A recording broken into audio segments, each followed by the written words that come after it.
பெருங்கடலின் நடுவில் அமைந்துள்ள சிறிய தீவு இலங்கை. ஆனால் சமீபத்தில் நடந்த ஒரு நிகழ்வு இந்த சிறிய நாட்டின் சர்வதேச முக்கியத்துவத்தை உலக அரங்கில் மீண்டும் நினைவூட்டியுள்ளது. ஈரானின் கடற்படை பயிற்சி கப்பலான ஐரிஸ் டெனா தொடர்பாக ஏற்பட்ட அவசர நிலையில் இலங்கை எடுத்த மனிதாபிமான நடவடிக்கை இன்று உலகம் முழுவதும் பாராட்டை பெற்றுள்ளது. தெற்கு கடற்கரைக்கு அருகில் காலி கடற்பரப்பில் இருந்து வந்த அவசர அழைப்பை தொடர்ந்து இலங்கை கடற்படை உடனடியாக மீட்பு நடவடிக்கையை ஆரம்பித்தது. அந்த நடவடிக்கையின் மூலம் 30க்கும் மேற்பட்ட ஈரானிய கடற்படையினர் பாதுகாப்பாக மீட்கப்பட்டனர். இதனுடன் 208 ஈரானிய பயிற்சி கேடட்களுக்கு தற்காலிக பாதுகாப்பு வழங்கிய தேசிய மக்கள் சக்தி அரசாங்கத்தின் முடிவு மனிதாபிமான பொறுப்பை முன்னிலைப்படுத்தும் தீர்மானமாக உலக அரங்கில் பாராட்டப்படுகிறது. ஐக்கிய நாடுகள் அமைப்பின்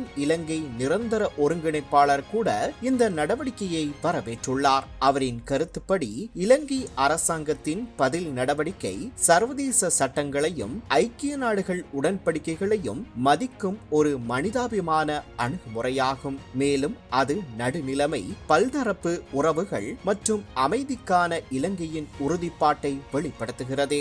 ஈரானின் வெளிவிவகார அமைச்சரும் இலங்கைக்கு தனது நன்றியை தெரிவித்தார். வெளிவிவகார அமைச்சர் விஜித் ஹீரத்துடன் நடைபெற்ற தொலைபேசி உரையாடலில் மீட்பு நடவடிக்கைகளுக்காக ஈரான் தனது நன்றியை பதிவு செய்தது. சர்வதேச அரசியல் ஆய்வாளர்களும் இந்த நடவடிக்கையை கவனித்துள்ளனர். சீன வம்சாவளியை சேர்ந்த அமெரிக்க புவியியல் அரசியல் ஆய்வாளர் கால்சா கூறியதும் மிகவும் கவனிக்கத்தக்கது. இந்திய பெருங்கடலின் உண்மையான பாதுகாவலன் இலங்கை தான். இது ஒரு அரசியல் பாராட்டு மட்டுமல்ல, ஒரு பொறுப்பான தீவு நாடாக இலங்கை ஏற்றுக்கொண்டுள்ள சர்வதேச பொறுப்புக்கான அங்கீகாரம். இலங்கையில் உள்நாட்டிலும் இந்த நடவடிக்கை பல அரசியல் தரப்புகளின் பாராட்டை பெற்றுள்ளது. பாட்லி சம்பிக்க ரணவக்க, நாமல் ராஜபக்ஷ, ரிஷாட் பதியுதீன், வாசுதேவ நாணயக்கார மற்றும் ஜனாதிபதி சட்டத்தரணி அலி ஜப்ரி உள்ளிட்ட அரசியல் தலைவர்களும் அரசாங்கத்தின் நிலைப்பாட்டை பாராட்டியுள்ளனர். ஆனால் இதே நேரத்தில் பிரதான எதிர்க்கட்சியான எஸ்டிபியின் சில கருத்துக்கள் சர்ச்சையை ஏற்படுத்தின. பாராளுமன்றத்தில் எதிர்க்கட்சி தலைவர் சஜித் பிரேமதாச முன்வைத்த அந்த கப்பலை தாக்கிய நீர்மூழ்கி கப்பலின் வகை என்ன என்ற கேள்வி சமூக வலைதளங்களில் பரவலாக பேசப்பட்டது.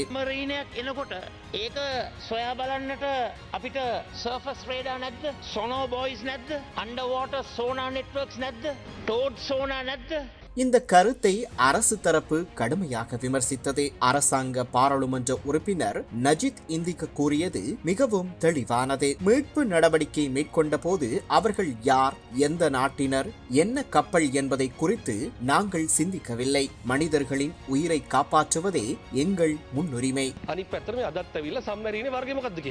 සම්මැරීන වර්ගය මොකද්ද ටෝපිඩෝයි වර්ගය මොකද්ද මොකටද ගිලෙන මිනිස්සුන්ගේ නැවෙන මිනිස්සුන්ගේ වර්ග ಜಾති හොයන තු මැදිහත් වෙච්ච රාජ්‍යයක් මේකද වෙනකොට මේ ජාත්‍යන්තරව සංවේදී මේ වගේ කාරණයකදීවත් වගකීම් සාගත කටයුතු කරන්න කියලා අපි ඉල්ලා සිටිනවා.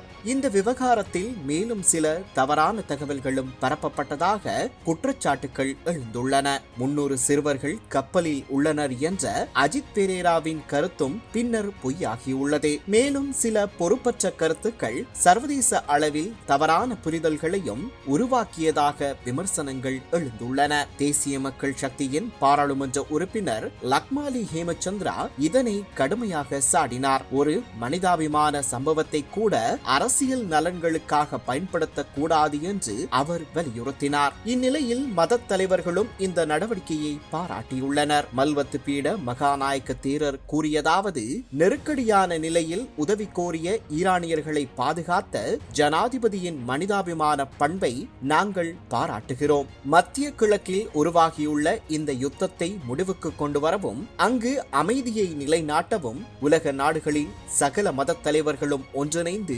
செயற்பட வேண்டும். இந்த சம்பவம் ஒரு விஷயத்தை தெளிவாக காட்டுகிறது. இலங்கை ஒரு சிறிய தீவு என்றாலும் மனிதாபிமானத்தையும் சர்வதேச சட்டங்களையும் மதிக்கும் ஒரு பொறுப்பான நாடு. தேசிய மக்கள் சக்தி அரசாங்கத்தின் தூர நோக்கு முடிவுகள் இன்று உலக அரங்கில் இலங்கையின் மதிப்பை விலை உயர்த்துகின்றன. இதனை ஜனாதிபதி அனுரகுமார திசாநாயக்க மிகவும் தெளிவாக சொல்கிறார். இது எந்த ஒரு தரப்புக்கும் போரியல் ரீதியாக ஆதரவளிக்கும் நடவடிக்கை அல்ல. மனிதாபிமானம் தான் எங்களுக்கு முதன்மை. மனித உயிர்களை பாதுகாப்பதில் நாம் ஒருபோதும் தயங்க மாட்டோம். இதுவே இலங்கை உலகிற்கு கூறும் செய்தி. மனிதாபிமானம் எல்லைகளை கடந்த ஒரு பொறுப்பு. அந்த பொறுப்பை நிறைவேற்றிய நாடு இலங்கை என்பதில் பெரு மகிழ்ச்சி அடைகிறோம்.